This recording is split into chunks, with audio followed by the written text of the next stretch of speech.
let's get back to the central matter here. This is one thing when we're dealing with the civilian population. I mean, it's jaw-dropping, and I struggle to find words to even encapsulate how terrifying it is to watch this thing, not even interested in vaccinating as many people as will accept it, but strong-arming people into it. But this becomes so much more dangerous when it's the military to whom we are doing this, because the role the military plays in preserving this system is obviously, literally at the front line. So, and the fact that the mandates have held on more tenaciously in that context, presumably that's because the chain of command already has a leg up on telling members of the military what to do, right? And the circumstances in which a member of the military is justified in refusing an order are, those are extreme circumstances. And so, I mean, I do see a kind of turning of the tables here, right? We in the civilian population cannot leave our military behind. If we have successfully fended off these mandates because they were medically absurd to begin with, and extremely dangerous, the younger you were, the more dangerous they were.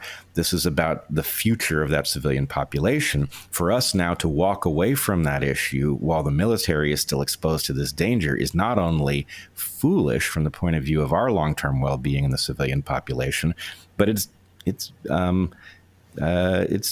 a betrayal of the service that the military provides for the nation. So can we talk about what that's like to be forgotten, to have your mandates persist after the civilian population has more or less escaped its?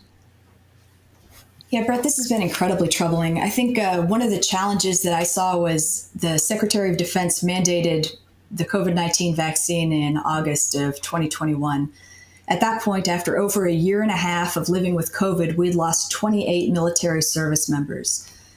Now, obviously, any loss of life is, a terrible thing, but that number is far eclipsed by suicides, motorcycle accidents, alcohol-related incidents.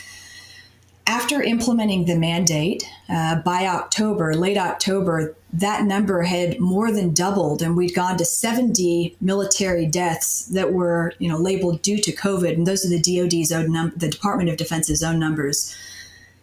At that point, it shocked me that considering there was no parallel in the civilian population, the Department of Defense didn't feel a need to stop and reassess the order that they had put out, having witnessed such an incredible loss of life. I don't understand what's going on. And to your point with, capture or whatever's happening, clearly things are not where they need to be. One of the things that the military is known for, and as a prior aviator, one of the things we always do after every mission is to debrief. And so, you go, you prep for a mission, you fly your mission, hopefully you get the bad guys, and then you come back and you talk about it and you say, hey guys, how can we do this better in the future?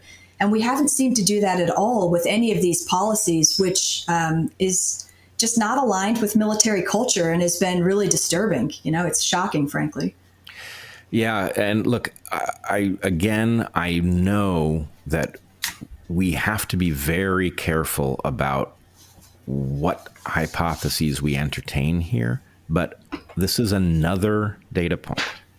The idea that you would not reflect on the policy and figure out what worked and what didn't and what was its effect on our readiness and how can we fix it. Exactly. That is also consistent with, I will try to find some alternative to enemy action, but it is beyond incompetent, right? An incompetent entity might review what happened incompetently, but the desire to ignore what happened and not improve the policy is only consistent. At the absolute least pernicious explanation is total indifference to the well-being of service members and the readiness of our military force. Well, to your point about Absolutely. That's the least bad it could be. To your point about the military getting left behind, I think you can maybe stir up a little bit of passion for those that are listening to this, and I thank you for taking the time to listen, is that, it's not just the simple fact that service members are being coerced into taking this vaccine. It's what's happening with the coercion.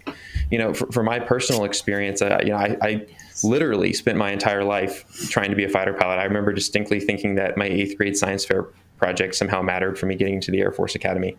And it's been my passion. And so I love flying. I absolutely adore flying. I think it's the most fun job in the world. It's an absolute blast. And so, to be grounded now for over a year and watch my peers and my friends, put on the G suit and the flight suit and go fly and rage around and hear their stories. And it makes me a little bummed out. I mean, it's frustrating and it's saddening. And my story isn't even close to the worst of it. I recently spoke to a service member who was told after he got a federal injunction protecting him from discharge that he had two options. He could either get the vaccine or the military would move him to the middle of nowhere, Alaska, with his wife and kids, because he wasn't considered deployable, and they thought that maybe moving him to Alaska might convince him. He ended up getting the vaccine over that. Just because he knew that moving his family to the center of Alaska, it was just not something that was even remotely sustainable. And keep in mind, again, that this is after he had a federal injunction protecting him from discharge. So the coercion's not over. And this kind of sentiment that's directed towards these service members who are unvaccinated is exactly what's forcing people out. I mean, even our own fighter pilot community is leaving because of things like this. Our fighter pilot retention in 2021 was below 30%. That means less than 30% of people who finish their 10-year contract as an aviator are staying in the military. We are hemorrhaging people at a time when we're already 1,650 pilots short in the Air Force alone. And in 2017, the Chief of Staff of the Air Force called a 1,500 pilot shortage a crisis. So we are in a pilot crisis.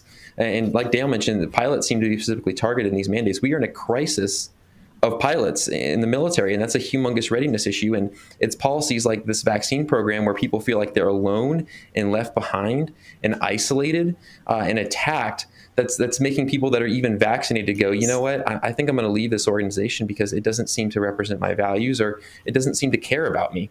And I would encourage the civilian population and all the viewers to start speaking up about that, because that kind of sentiment is exactly how our military crumbles. And in a time like today with China and Ukraine and Russia, that's a dangerous precedent to set for our military when we need every single service member possible.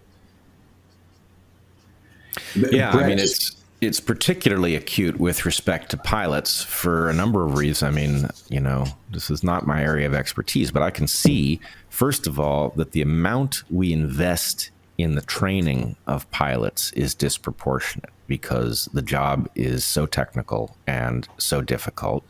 The equipment we entrust to pilots is extremely expensive. And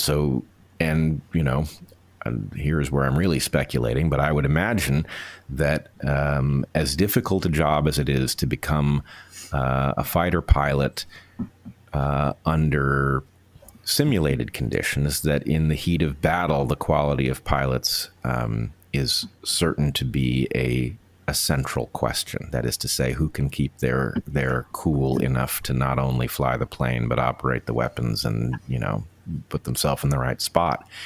So there's something shocking about, this is not the indifference of the command to the infantry, which would be bad enough, right? These are highly trained professionals who are being strong-armed into taking a vaccine that, frankly, is maximally dangerous in a pilot who can't afford to have a sudden heart attack in the air.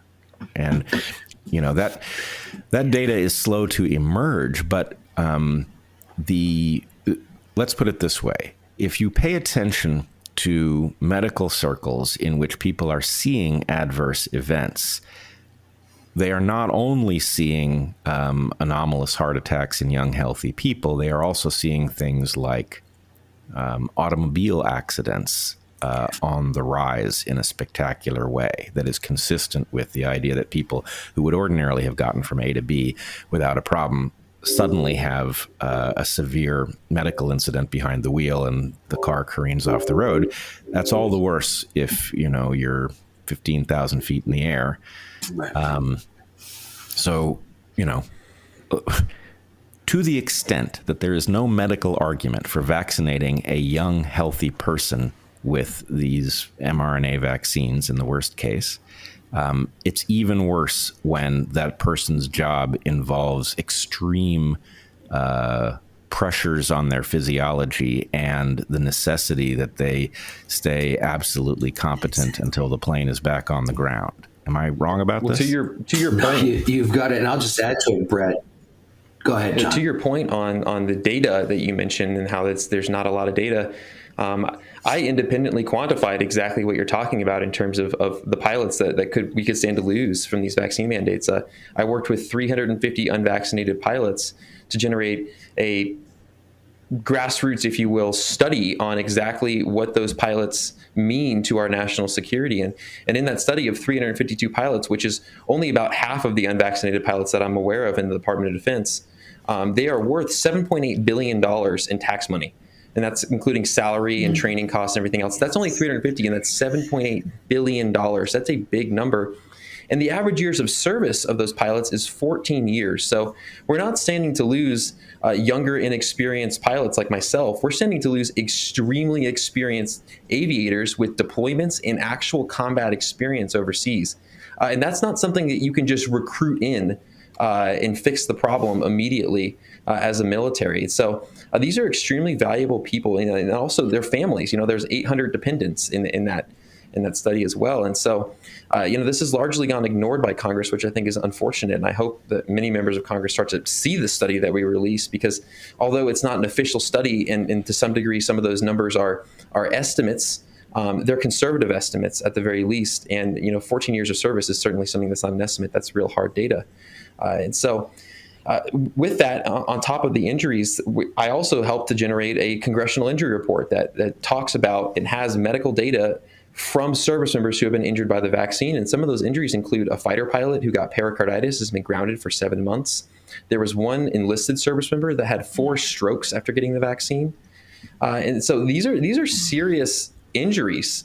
And Florida just recently, a few days ago, released a study where they said that they're no longer recommending the COVID vaccine, any version of the COVID vaccine, or mRNA vaccines at the very least, for people in the 18 to 39 male age group.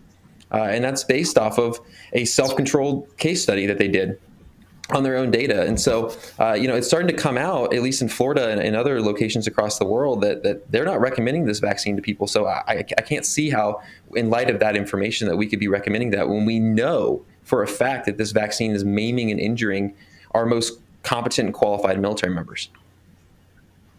Maiming and injuring people who are perfectly capable of fending off. I mean, I believe COVID is a serious disease. Let's be clear about that. But young people who are healthy, and the military is disproportionately composed of such people, are perfectly capable of fending off COVID naturally. It is their best option. And these so-called vaccines have such a powerful risk profile that there is no medical argument for this, right?